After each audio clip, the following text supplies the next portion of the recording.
بسم الله الرحمن الرحيم. السلام عليكم ورحمة الله وبركاته. ازيكم يا حبايبي؟ عاملين ايه؟ يا رب تكونوا بخير. النهارده جايبه لكم فيديو ما كنتش ناويه اعمله، بس لما لقيت النتيجه حلوه فقلت ايه اعرفكم من التجربه اللي انا عملتها ونجحت معايا. امبارح لقيت البطه دي. بصوا، هي بطه مسكوفي. بصوا وشها عامل ازاي وارم، وكانت عينها مقفوله، وكانت مناخيرها كانت ضايعه خالص يعني. بصوا الورم اللي في عينيها، اللي تحت عينيها عامل ازاي.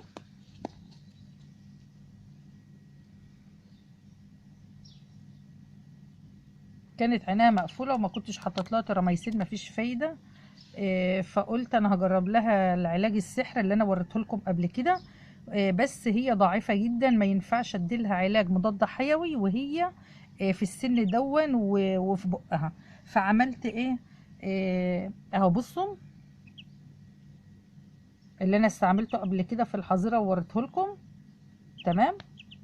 فانا بالليل قلت ايه، طب لما اجرب، بس انا هجرب ازاي؟ فرحت بصوا عملت الجرعه بتاعتها.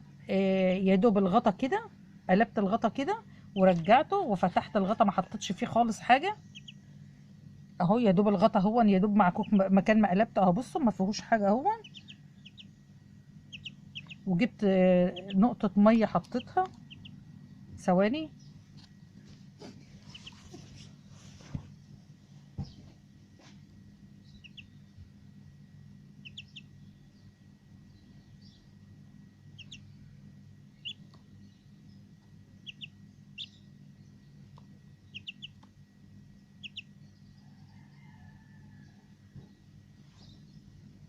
بصوا يا حبايبي، جبت نقطه، ما فيش ما تذكرش يعني، هي عايزه تشربها هي، وحطيتها في الغطا كاني بغسل الغطا اهو.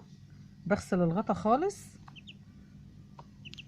وبرجعها تاني في المعلقه. تمام.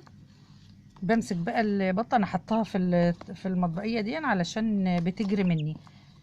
هي ما كانتش امبارح بتجري. بسم الله الرحمن الرحيم. اهي كده اديت لها العلاج بتاعها. فهو المضاد الحيوي دول انا عارفه ان هو جامد جامد عليها، جامد قوي قوي يعني. فانا بعمل لها ايه؟ انا جايبه لها العلف علشان هي ما كانتش بتاكل، فحطيت له عليها، حطيت شويه ميه عليها علشان يبوش.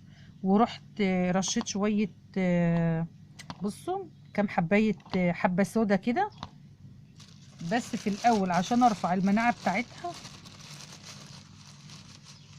جبت لها في ايدي كده مجموعه حبه سودا وحطيتها لها كانها علف.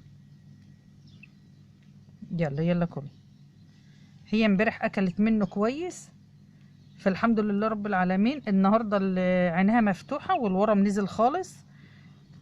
اهي هي عشان اكله وشبعانه دلوقتي مش عايزه تاكل، فانا هاخد حبه كده وهرشهم لها على الوش.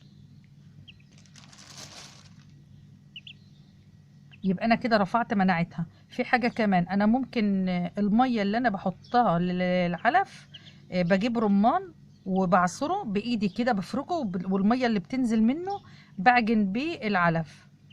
مفيش رمان ومفيش الموسم بتاعه، احنا دلوقتي في موسم الرمان.